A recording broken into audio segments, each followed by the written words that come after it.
नमस्कार। ईरान के supreme leader ayatollah Khamenei का अब डेथ वारंट कट चुका है। ये मैं नहीं कह रहा हूं, ये इजराइल के डिफेंस मिनिस्टर ने कहा है। उन्होंने कहा है जो ईरान ने हमला किया अस्पताल पर, उसके बाद अब खामनेई को इसकी कीमत चुकानी होगी। अब उनकी ये मुहिम है कि खामनेई खत्म हो, उनको एलिमिनेट किया जाए। ये उनकी मुहिम का हिस्सा है, वॉर गोल है। उधर नेतन्याहू ने भी कहा है कि अब इसकी कीमत चुकानी होगी जो ईरान ने अस्पताल पर हमला किया। कुल मिलाकर अब ये युद्ध जो संघर्ष था वो युद्ध में बदल चुका है और युद्ध बढ़ते हुए दिखाई दे रहा है। नजर ट्रंप पर भी है कि क्या ट्रंप अब इसमें कुछ सीधा तौर पर कूदेंगे, क्योंकि अभी तो वो बयानबाजी और धमकी दे रहे हैं, खामोशी बीच में ले रहे हैं, लेकिन क्या सीधे तौर पर उतरेंगे? अगर ट्रंप उतरे तो फिर क्या होगा? और ईरान भी कह चुका है कि अमेरिका इससे दूर रहे, अगर दूर नहीं रहा तो हमारे पास उसका विकल्प भी तैयार है। ईरान उसके लिए भी तैयार है, ये विकल्प, ये भी बात कह चुका है। ईरान में इतनी दम कहां से आती है वो भी चर्चा करेंगे। ईरान ये बात कह चुका है। कुल मिलाकर युद्ध अब बड़े स्तर पर होने जा रहा है। कई सवाल हैं, उन सवालों की चर्चा करेंगे शीतल पी सिंह के साथ। नमस्कार, मैं हूं अंकुर और आप देख रहे हैं सत्यनिधि का खास कार्यक्रम सवाल शीतल पी सिंह से। अब इस पूरे विषय पर शीतल जी बताएंगे, विश्लेषण करेंगे। शीतल सर, देखिए, ये आज जो ये बात आई है ये बहुत बड़ी बात है। अभी तक ये बात आ रही थी कि उनको पता है कि खमनेई कहाँ है, उनको पता है और वो उनको मार सकते हैं, इस तरह की बात आ रही थी। लेकिन आज कहा गया कि अब उनको मरना है और उनको मारा जाएगा और उनको इस बात की सजा दी जाएगी जो कुछ आज हुआ है। आज सुबह से ऐसी खबरें आई सारी दुनिया में और दुनिया के सारे प्रतिष्ठित मीडिया संस्थानों ने उनकी पुष्टि की। और उससे भी ज्यादा बात यह है कि उसकी पुष्टि खुद इजराइल के एक अस्पताल के प्रमुख ने की और उनके जो सरकारी विज्ञप्ति आती है उनमें आज के हमलों की पुष्टि हुई। इस लिहाज से ईरान अब तक युद्ध में जिस हालत में था उसके बाद आज उसकी हैसियत को स्वीकार करने का काम हुआ। क्योंकि आज तक जो हो रहा था वो सारा का सारा ऐसा था जिससे ऐसा लग रहा था कि ईरान जो है बैकफुट पर है। अब जब ये बात आई है इसके जवाब में इजराइल की ओर से, तो ये मामला बहुत ही गंभीर हो गया है। खमनेई वहां के सबसे बड़े लीडर हैं और वो एक धार्मिक लीडर हैं। एक क्रांति के बाद जो वहां रिवॉल्यूशन हुआ था 79 में, बदलाव जो हुआ था पिछली सदी के, उसके बाद जो धार्मिक सत्ता आई उसके प्रमुख खमनेई हैं। इनका भारत से भी रूट है, लेकिन इस समय जो ईरान की सरकार है उसमें सब कुछ जो कुछ है उन्हीं पर केंद्रित है। क्योंकि वहां की प्रथम श्रेणी की लीडरशिप के, मिलिट्री लीडरशिप के और अन्य के बहुत सारे लोगों को इजराइल ने युद्ध शुरू होते ही पहले ही मार दिया। और जिस तरह से मारा था उससे इजराइल का दबदबा सा पैदा हो गया था कि उसके पास अपनी गुप्तचरी की और एडवांस हथियारों की कितनी सामर्थ्य है। लेकिन धीरे धीरे युद्ध में परिवर्तन होना शुरू हुआ और हमने देखा कि रोज रात को युद्ध ईरान के हाथ चला जाता था और दिन में इजराइल के हाथ रहता था। ये ईरान की मिसाइलों ने उनके आयरन डोम और अन्य चीजों को परास्त करते हुए दाखिला लिया था और कई जगह बिल्डिंगों वगैरह के टूटने की और अन्य चीजों की खबरें आई थी। कई जगह नागरिकों के मारे जाने की और घायल होने की भी खबरें आई थी। लेकिन आज सुबह तो बहुत सारी खबरें आई।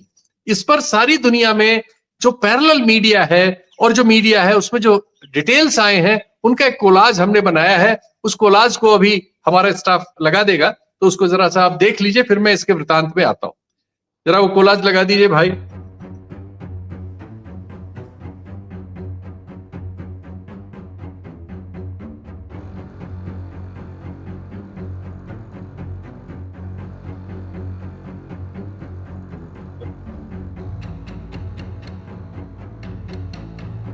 ये सब इजराइल से आए हुए वीडियो हैं और इनमें से हमने कोशिश की है कि उन्हीं को लगाएं जो पुष्ट हो चुके हैं।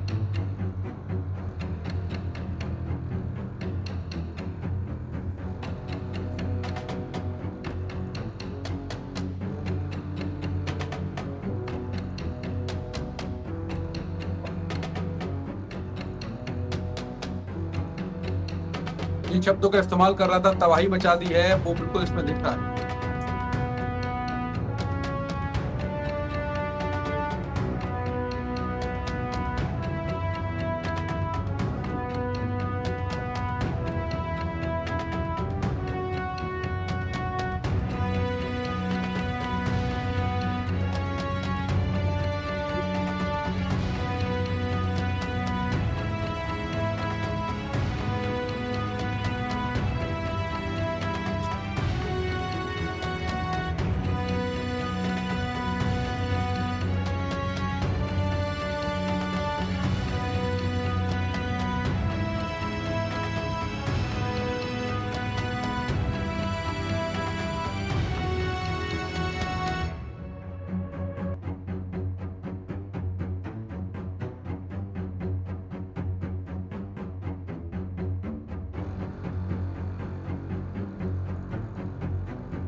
ये आपने देखा, हम लोगों ने जो संभव था, जिन चीजों की पुष्टि हो सकी थी, क्योंकि आजकल टेलीग्राम चैनल पे बहुत सारे वीडियो आ रहे हैं, बहुत सारे झूठे होते हैं और बहुत सारों की पुष्टि नहीं हो पाती, लेकिन आज उनमें से बहुत चीजों की पुष्टि हुई है।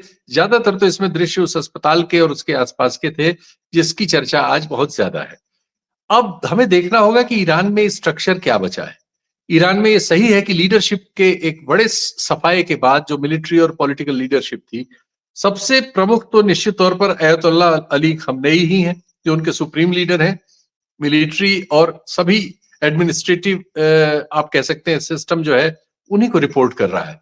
तो अगर इजराइल ने ये टारगेट किया है, और जैसे उसके दावे हैं, अमेरिका के भी दावे हैं कि उनको पता है कि वो कहाँ है और वो उनको चाहे तो मार सकते हैं, तो आज वो कह रहे हैं हम उनको मारेंगे, तो निश्चित तौर पर वो खतरे में है। हालांकि वो इसके पहले बयान दे चुके हैं कि वो मौत से नहीं डरते, और उन्होंने अपने लोगों को उत्साहित करने की बात कही है। लेकिन अगर ऐसा हुआ तो क्या होगा? अभी की जो हालत है उसमें उनकी मिलिट्री लीडरशिप में कौन सामने है ये भी छुपाया गया है। हालांकि जनरल अब्दुल रहीम मौसावी का नाम आता है कि सेना की कमान उनके हाथ में है, लेकिन वो कोशिश कर रहे हैं कि ये चीज बहुत चर्चा में न आए। वो दूसरे रैंक के जो उनके ऑफिसर्स हैं, उनका एक बहुत ढीला ढाला लेकिन बहुत बड़ा कमांड कंट्रोल उन्होंने देश भर में फैलाया है, और जिसमें से बहुत सारे लोग अभी हो सकता है कि इजराइल या अमेरिका की खुफिया एजेंसियों की निगाह में उस तरह से न हो, वो लोग इस लड़ाई को अलग अलग तरीके से नेतृत्व दे रहे हैं। पॉलिटिकल लीडरशिप में उनके पास वैसे तो प्रेसिडेंट हैं, लेकिन उनका आप बहुत कम बयान सुनते होंगे। मसूद पेजेश्कियान जो है, ये उनके प्रेसिडेंट हैं, और एक विदेश मंत्री जी का नाम उनके आता रहता है, उनका नाम मेरे पास नहीं आ रहा अभी। तो ये दो लोग हैं जो कंपैरेटिवली आपको तुलनात्मक रूप में इनकी ओर से डिटेल्स आते हैं। तो इतनी ही लीडरशिप सामने है। अब इसमें अगर खमनेई मारे जाते हैं, जैसा अभी इजराइल दावा कर रहा है या चैलेंज कर रहा है, तो निश्चित तौर पर एक बार फिर बिल्कुल वैक्यूम सा होगा। लेकिन मेरा ख्याल है कि इसमें ऑलरेडी ईरान ने अपना इंतजाम कर रखा होगा, और उनकी धार्मिक सेकंड लीडरशिप सामने आ जाएगी, जिसे हम उसके बाद देख पाएंगे। वो सिस्टम उनका होगा इन प्लेस, क्योंकि वो युद्ध में है और वो उनके खतरों को न जान रहे हो, ऐसा नहीं हो सकता। तो हम ये बिल्कुल समझ के चल सकते हैं कि बिल्कुल ऐसा होगा। मैंने वो सूचनाएं ही जुटाने की कोशिश की है जो ऑथेंटिक हो सकी हैं। आज जो हमले हुए हैं, जिनको इजराइल ने और पश्चिमी प्रेस ने स्वीकार किया है, जिस अस्पताल की बात है, सोरोका मेडिकल कॉलेज की, मेडिकल सेंटर की, वो उसके चारों तरफ की जो बिल्डिंगें हैं, बल्कि 3 तरफ की, उन बिल्डिंग्स के बारे में कहा गया है कि उनमें साइबर अटैक का और खुफिया तंत्र के विभिन्न ऑफिसेस थे, जो इस डिस्गाइज में थे कि वो अस्पताल के इर्द गिर्द है, तो वहां ईरान शायद हमला न करे। ईरान का कहना है कि उसने उन पर हमला किया था, अस्पताल पर नहीं। लेकिन इजराइल की ओर से ये बार बार कहा जा रहा है, और इसी को लेकर एक भावना, एक तरह से युद्ध में भावना का भी खेल होता है, अपने नागरिकों की और दुनिया के नागरिकों की भावना अपने पक्ष में करने के लिए वो बार बार अस्पताल की बात कर रहे हैं, अस्पताल के नुकसान की बात कर रहे हैं, अस्पताल के हमले की बात कर रहे हैं। हालांकि हम जानते हैं कि उन्होंने गजा में या अन्य जगहों पर जहां वो हमले करते हैं, वहां वो इसका कितना ख्याल रखते हैं। गजा के हमलों का हम लोग कल वाले कार्यक्रम में दे चुके थे। लेकिन आज के इन हमलों ने मुझे भी अपनी जो राय अभी तक इस के बारे में चली आ रही थी, उसमें संवर्धन या संशोधन करने को मजबूर किया है। कल शाम को हमारे मुकेश जी के कार्यक्रम की डिबेट में हमारे 2 मेहमान, जो गजाला वहाब और एक पाशा, प्रोफेसर पाशा, 2 लोग थे।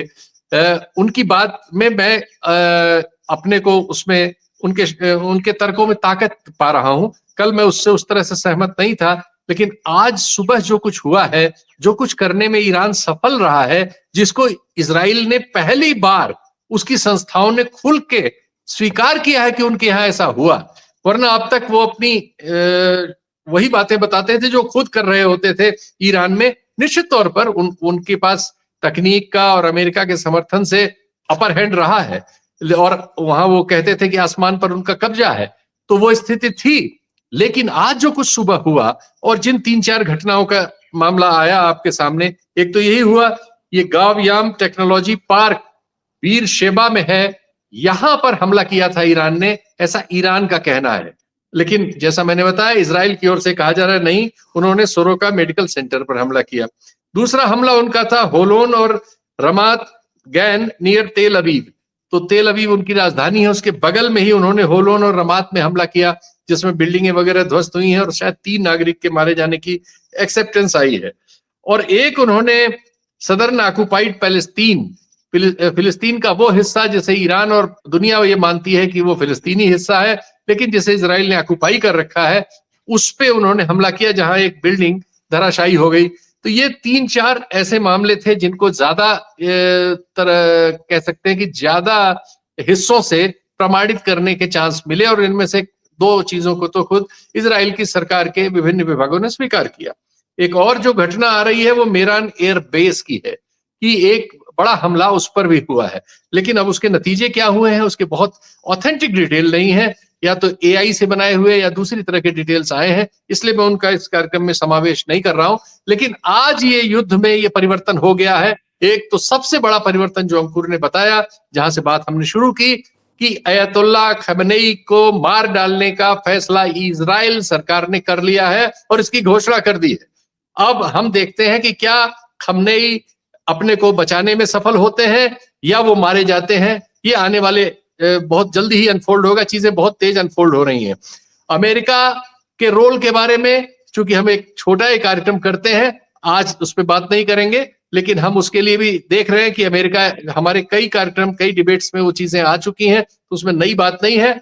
आज की बात सबसे बड़ी यही है कि क्या अयतुल्ला खमेनी सचमुच में इजराइल के आह्वान के साथ उस खतरे में पहुंच गए हैं जैसा इस युद्ध के शुरू में कहा जा रहा था कि पूरी लीडरशिप को साफ करके एक रिजिम चेंज करने का मन इस समय इजराइल का और इजराइल के पीछे परोक्ष रूप से अमेरिका का है।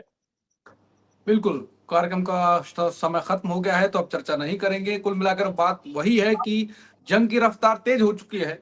अस्पताल पर हमले, नेताओं को मारने की धमकी, खामनी को निशाना बनाने की, वॉर गोल बताने की, यानी कि अगर हमारी ये मुहिम है, युद्ध का यही लक्ष्य है हमारा, इनको पहले खत्म किया जाएगा, फिर जो जैसा सर ने कहा कि पूरा चेंज की जाएगी ईरान की जो सत्ता वाला हिस्सा है।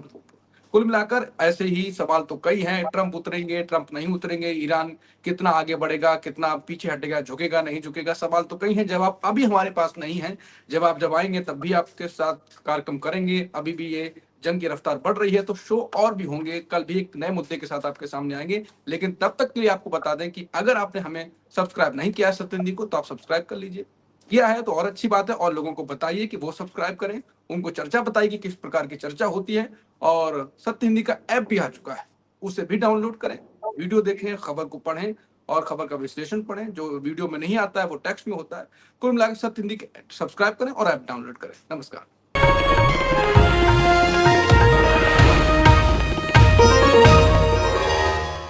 Copyright disclaimer under Section 107 of the Copyright Act 1976. Allowance is made for fair use for purposes such as criticism, comment, news reporting, scholarship, and research.